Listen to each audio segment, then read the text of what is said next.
Ever feel like developing a new drug isn't quite a straight line? More like, I don't know, navigating a maze blindfolded. Huh, yeah, or on a moving train, maybe. There's just so much that can shift under your feet. That's exactly it, that inherent uncertainty in pharma development. It really is baked in. You've got the science itself, which can always surprise you. Then there's the regulatory side, manufacturing, the market. Right, always changing. A rigid plan just doesn't cut it. Not in that kind of dynamic environment. No way. And that's what we're really getting into today. Strategic risk management and flexible design. Basically, how do you plan for the unexpected? Exactly. Thinking ahead, building in adaptability. We've been looking at quite a range of material preclinical stuff, trial design, real-world manufacturing fixes. All to figure out how proactive planning really makes a difference. Yeah, our mission here isn't just to say, oh, problems happen. It's to give you, the listener, some solid ideas about anticipating those bumps and building agility right into the process. Moving beyond just reacting when things go wrong. Precisely. Looking ahead, trying to see around the corner. Okay, so let's unpack that uncertainty first. Where does it all stem from? What are those big sort of initial hurdles? Well, number one is the science. Always the science. You can get completely unexpected biological responses. Like the drug just doesn't do what you thought it would. Or it does something else entirely. Think about older preclinical models, like sarcoma 37 in rodents. Sometimes those models themselves could trigger an immune response in the animal. Ah, so the model reaction wasn't purely about the drug's effect. Potentially, yes. Yeah. It could muddy the waters. It highlights how even our basic tools for prediction have limitations we need to understand, relying on just one model. Risky. Yeah. Okay, so scientific surprises. Hmm. What else keeps developers up at night? Regulations. Definitely regulations. They aren't static, they evolve. Think about the EU's increasing focus on risk regulation. Right, the goalposts can move mid-game. They really can. And now with new tech, like AI showing up in medical devices, the rulebook is still being written in real time. You have to be adaptable. Trying to hit a moving target. And what about actually making the drug? Especially lots of it. Oh yeah, manufacturing. That's another big one. Yeah. Scaling up from a tiny lab batch to commercial quantities, that's a huge leap. Things change when you scale. Everything changes. Consistency, purity, keeping that dialed in is tough. We've seen examples where tiny tweaks in mixing or crystallization have major downstream effects. It's complex. And then you throw in market dynamics, competition. Exactly. The whole landscape can shift while you're still in development. So yeah, a static follow-the-steps plan, it's just not sufficient. Okay, so if rigid plans fail, what's the alternative? How do you manage all this? Well, it comes down to being proactive. Strategic risk management is key. And a huge part of that is contingency planning. Contingency planning. Basically having a plan B ready to go. Plan B, plan C, exactly. It means thinking through potential setbacks before they happen and defining how you'll respond. Like if your tox studies show something weird. Exactly. Unexpected toxicology findings, maybe a trial fails to show efficacy, manufacturing delays. What's your alternative approach? What resources do you need? Who makes the call? So you're not scrambling in the moment. You've already sketched out the detour. You've sketched the detour, yeah. And crucially, those plans need to be flexible, too. You can't predict the exact nature of the problem. Right. A small issue needs a different response than a total showstopper. Completely different playbook. Which leads to another tool, scenario analysis. Scenario analysis. Okay, painting pictures of the future. Kind of, yeah. You create and analyze different plausible futures. Best case, worst case, maybe a couple of most likely versions based on what you know now. How does that help day to day? Well, for each scenario, you think about the impact on efficacy, safety, the regulatory path, market access, the whole picture. Okay. Understanding those potential impacts helps you decide where to put your resources now. If a likely scenario involves, say, a regulatory delay in Europe, maybe you invest more in the U.S. pathway in parallel now, just in case. So you're stress testing your strategy against different possible realities. That's a good way to put it. Stress testing, identifying weak spots, and shoring them up early. Okay, that makes sense. Now, you also mentioned flexible design. How is that different from contingency planning? It's about building adaptability into the process itself right from the start, rather than just having backup plans for the process. Engineering it to be more bendy, less brittle. Exactly. And adaptive clinical trials are a prime example. Right, we've talked about those.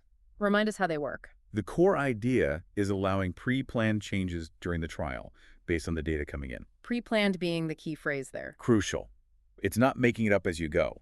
You might adjust the dose, maybe refine the patient group you're enrolling, or even drop a treatment arm that's clearly not working. Compared to traditional trials where everything is fixed upfront. Right. Think about phase 3 trials. Are you trying to show superiority, non-inferiority equivalence?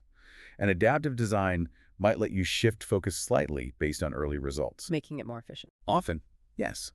Potentially using fewer patients, getting clearer answers faster, really valuable, especially in rare diseases where patients are hard to find. So you learn and adjust as you go within a defined framework. Precisely.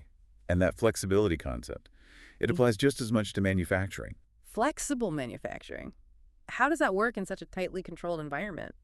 Well, one powerful tool is modeling and simulation, using things like computational fluid dynamics. Simulating the process digitally. Exactly.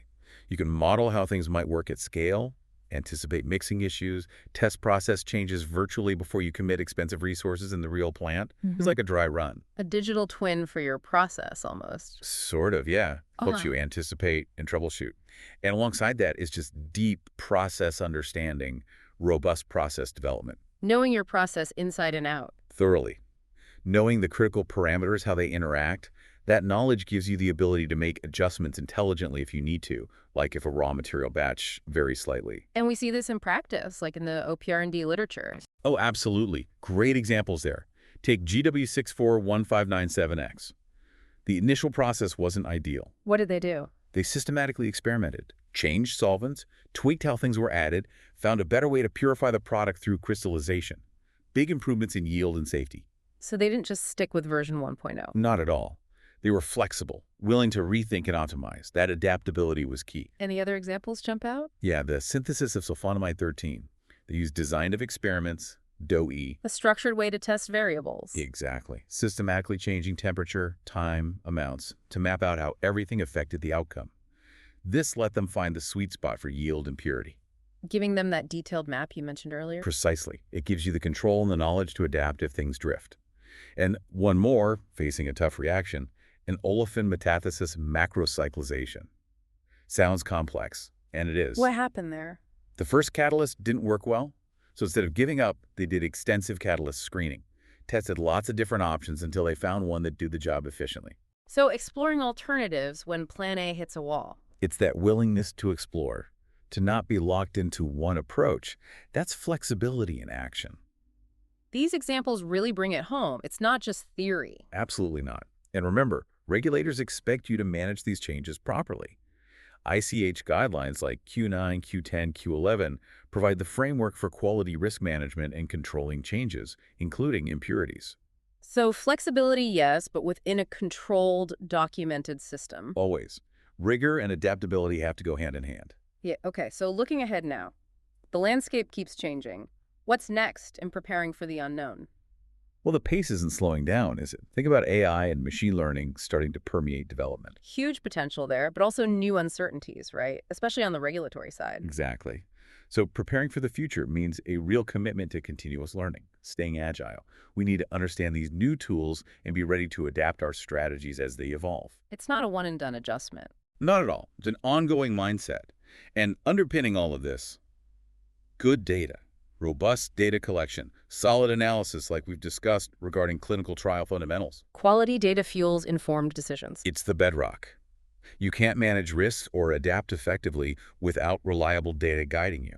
So wrapping this up, we've really covered the inescapable uncertainties and how strategies like contingency planning and scenario analysis help manage risks. And the power of building in flexibility from the start, adaptive trials, agile manufacturing, learning from those real-world chemistry examples. It seems the core message is about being proactive, building resilience into the system. That's it. Anticipating challenges, embracing adaptability. It really increases the odds of getting innovative medicines through that maze and to patients. It turns uncertainty from just a problem into maybe an opportunity for smarter development. Well put. It fosters resilience. So here's something to think about as we finish. We see AI, advanced manufacturing, personalized medicine all starting to converge. How will that combination force us to rethink preparing for the unknown in drug development?